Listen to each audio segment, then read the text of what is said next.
என்ன பார்க்க போகிறோன்னு பார்த்தீங்கன்னா சிக்கன் கிரேவி. ஸோ ஆனியன், தக்காளி, இஞ்சி பூண்டு, சிக்கன், மஞ்சத்தூள் போட்டு வச்சுருக்கிறது.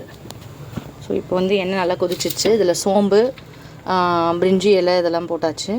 லவங்க பட்டலம்லாம் கடுகும் போட்டு தாளிச்சாச்சு. ஸோ இப்போ வந்து ஆனியன் போட்டிருக்கேன்.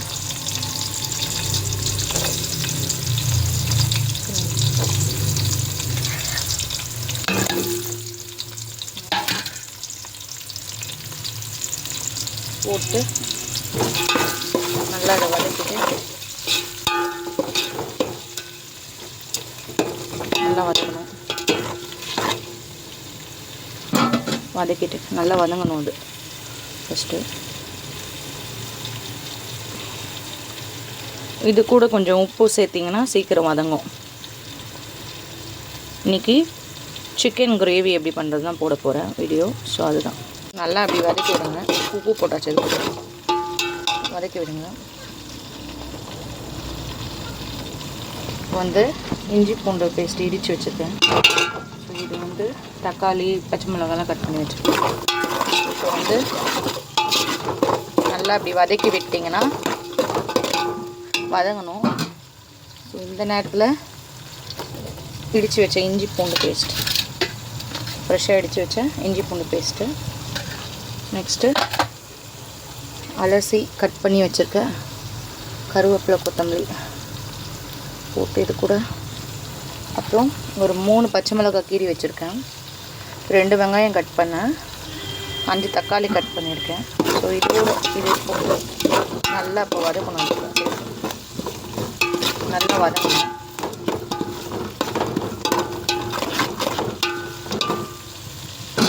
ஸோ இது நல்லா வதங்கணும். இது கூட கொஞ்சம் உப்பு போட்டுட்டேன். அதான் சீக்கிரத்தில் வதங்கணும். அடுப்பு வந்து கொஞ்சம் மீடியம் ஃப்ளேமில் வச்சுக்கோங்க. ஸோ இந்த மாதிரி நல்லா வதங்கணும். பொன்மருவலாக வதங்கணும்.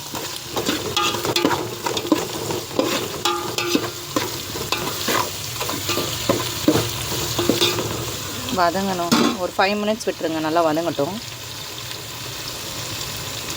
அதுக்கப்புறம் கட் பண்ணி வச்சுருக்க தக்காளி போடணும். ஸோ இது வதங்கிட்ட 5 மினிட்ஸ் தட்டு போட்டு மூடி வச்சுருங்க. தக்காளி போட்டிருக்கோம். ஸோ தக்காளியை நல்லா அப்படி வதக்கிட்டு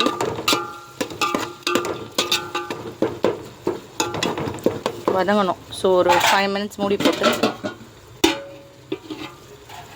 நல்லா மூடி வச்சுருங்க. ஃப்ரெண்ட்ஸ் நல்லா அப்படி வதக்கி விடணும். இன்னும் கொஞ்சம் வதங்கணும்.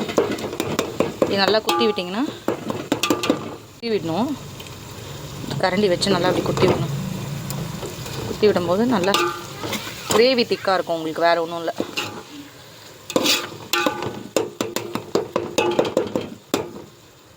இன்னும் ஒரு 5 மினிட்ஸ் இருக்கணும். ஸோ இப்படி மூடி போட்டு மூடி வச்சிங்கன்னா சீக்கிரமாக குக் ஆகும். நல்லா தக்காளி நல்லா வதங்கிடுச்சு. ஸோ இதை மறுபடியும் ஒரு தடவை ரெசிபி சொல்லிடுறேன், என்னென்ன இன்க்ரீடியன்ட்ஸ் போடுறீங்கன்னு. ஸோ எண்ணெய், கடுகு, சோம்பு, வெங்காயம், கருவேப்பிலை, கொத்தமல்லி, இஞ்சி பூண்டு பேஸ்ட்டு நல்லா வதக்கிட்டு கொஞ்சம் உப்பு போட்டு நல்லா வதக்கிட்டு பச்சை மிளகாய் கொஞ்சம், பிரிஞ்சி எல்லாம் தாளிக்கும் போதே போட்டுடணும். ஸோ அப்புறம் வந்து தக்காளி நல்லா சின்ன சின்னதாக கட் பண்ணி வச்சுருக்கேன். 2 தக்காளிக்கு அதான் 4 தக்காளிக்கு 2 வெங்காயம் கட் பண்ணேன். ஸோ நல்லா அப்படி நல்லா வதக்கிட்டு நல்லா வதங்கியிருக்கு. உங்களுக்கு தெரியுதா? நல்லா நல்லா வதங்கியிருக்கு. ஸோ இந்த நேரத்தில் நல்லா குத்தி விட்டுட்டு அப்படி கலரணும், இப்படி குத்தணும். அப்போ தான் வந்து நல்லா இப்படி நல்லா இதோட அப்படி ஒன்று கொத்தி விட்டுட்டு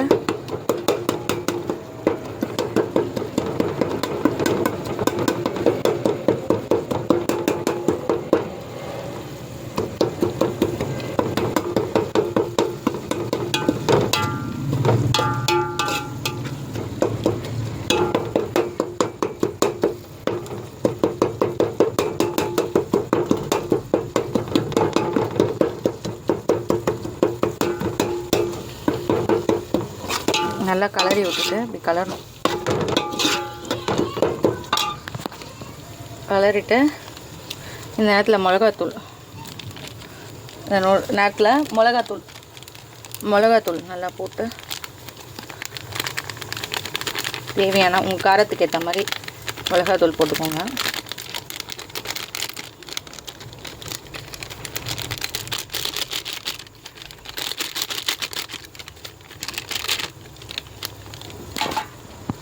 ஸோ இது நல்லா அப்படி கிளறி பச்சை வாசனை போகிற அளவுக்கு நல்லா ஒரு 2 நிமிஷம் விடணும். கிளறி விடணும்.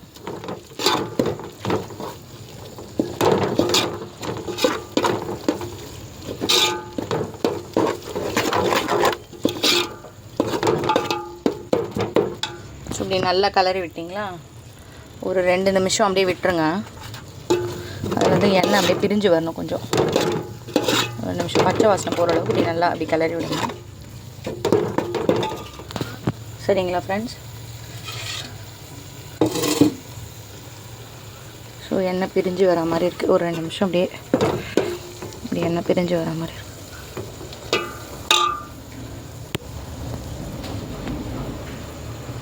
பார்க்க நல்லாவே கலர்ஃபுல்லாக ஃப்ளேவரிஸ்டிக்காக இருக்குது பார்க்குறதுக்கு. ஸோ நல்லா மசாலா இதோட பிளெண்ட் ஆகிருக்கு நல்லா. வாவ்.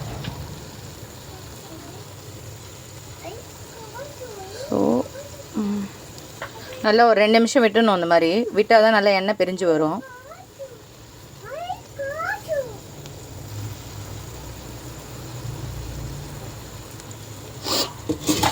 இந்த நேரத்தில் வந்து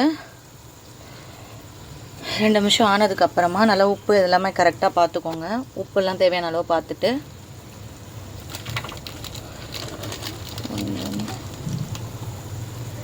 பார்த்துக்கிட்டிங்களா. ஸோ இந்த நேரத்தில் இந்த மாதிரி மஞ்சள் ஆல்ரெடி கழுவி வச்சுருக்கேன் மஞ்சத்தூள்லாம் போட்டு. ஸோ இந்த நேரத்தில் கழுவி வச்சுருக்க கறியை சிக்கன் இதை வந்து இதில் எடுத்து இப்படி போடுங்க. அழுக்காக போடணும். ஸோ இப்படி மறுபடியும் அதை எடுத்து அழுக்காக போட்டு விடுங்க. அதுக்கப்புறம்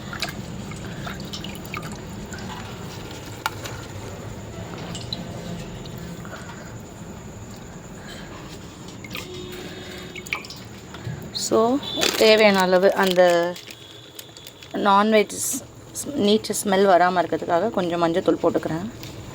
போட்டாச்சு. இந்த நேரத்தில் இந்த போட்ட அந்த கறியை இந்த நம்ம மசாலாவோட நல்லா அப்படி ஒன்று சேர்த்து விடணும். பிளெண்ட் பண்ணணும். மிக்ஸ் பண்ணி விடுங்க. மிக்ஸ் பண்ணி விட்டிங்கன்னா இதுக்கு அப்படியே தண்ணி ஊற்றாமையும் பண்ணலாம். வேணும்னா ஒரு 2 கிளாஸ் தண்ணி ஊற்றிக்கலாம். தொக்கு மாதிரி வேணும் அப்படின்னா தண்ணி வந்து ஊற்றாதீங்க. அப்படியே வேக விடுங்க. சிக்கனில் இருக்க தண்ணியே வந்துடும். பட் எனக்கு இல்லை கொஞ்சம் குழம்பு மாதிரி வேணும் அப்படின்னு நீங்கள் எதிர்பார்த்தீங்கன்னா ஒரு 2 டம்ளர் தண்ணி ஆட் பண்ணி கொஞ்சம் தேவையான அளவு உப்பு போட்டு பார்த்துக்கலாம். ஸோ நல்லா அப்படி வதக்கி விடும்போது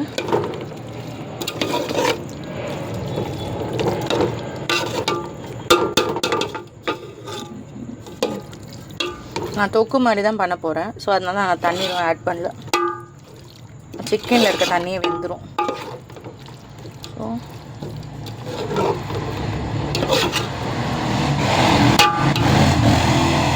தக்காளி நிறைய போட்டிங்கன்னா தான் தொக்குக்கு நல்லாயிருக்கும்.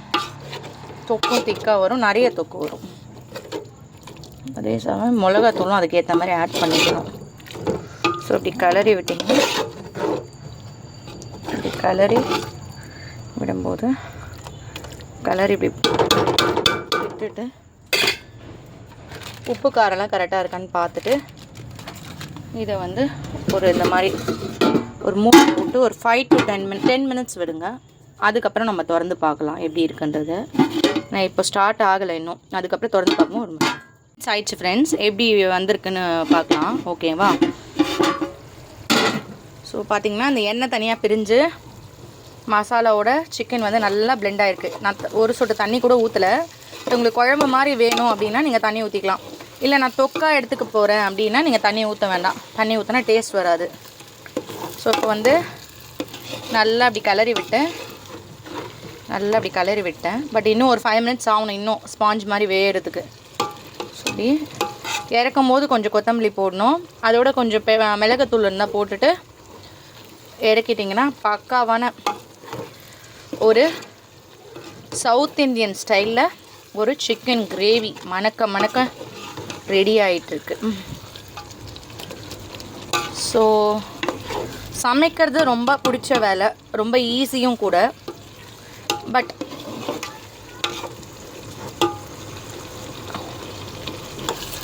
நல்லா கிரேவி பார்க்கவே யம்மியாக இருக்குது. இதோட சாதத்தை போட்டு கூட கொஞ்சம் ரசம் வச்சு சைட் டிஷ்ஷாக சாப்பிட்டா சப்பாத்தி கூடயும் சாப்பிட்லாம், இது தோசை கூடயும் நல்லாயிருக்கும். எல்லாத்துக்கும் இது மேட்ச் ஆகும் உங்களுக்கு. ஸோ இது இன்னும் ஒரு 5 மினிட்ஸ் ஆகணும். அப்போ தான் நல்லா இன்னும் குழந்தை சாப்பிட போகிறதுனால நல்லா பஞ்சு மாதிரி வேகணும். ஸோ அதனால் ஒரு 5 மினிட்ஸ் கழித்து பார்க்கலாம் ஃப்ரெண்ட்ஸ் எப்படி இருக்குன்றது. தெரியுதா உங்களுக்கு? நல்ல ஒரு ஆவி பறக்க சிக்கனோடு அப்படியே பிளெண்ட் ஆகி அந்த வாசனைலாம் உங்களுக்கு கமகமன் தெரியுதா? அந்த ஆவி எப்படி பறக்குது பாருங்கள். இல்லை அந்த மசாலாவோட பிளெண்டாக எண்ணெய் பிரிஞ்சு தனியாக மேலே வருது. பார்க்கவே யம்மியாக இருக்குல்ல? மறக்காமல் இதை உங்கள் வீட்டில் இருக்கவங்களுக்கு செஞ்சு கொடுங்க. சரி, ஒரு 5 மினிட்ஸ் கழித்து பார்க்கலாம் எப்படி இருக்குன்னு. அவ்வளோதான் ஃப்ரெண்ட்ஸ். இப்போ வந்து நல்ல இறக்கக்கூடிய பதத்தில் வந்திருக்கு. ஸோ இதை வந்து நல்லா இறக்கும்போது கொஞ்சம் கொத்தமல்லி கொஞ்சம் மிளகுத்தூள் போட்டு இறக்கிட்டிங்கன்னு வச்சுக்கோங்க, வாசனை சும்மா கமன்னு இருக்கும். அப்படி நீங்கள் செஞ்சு வச்சிங்கன்னா அப்படியே சாப்பிட்ணுன்ற தூண்டும் உங்களுக்கு.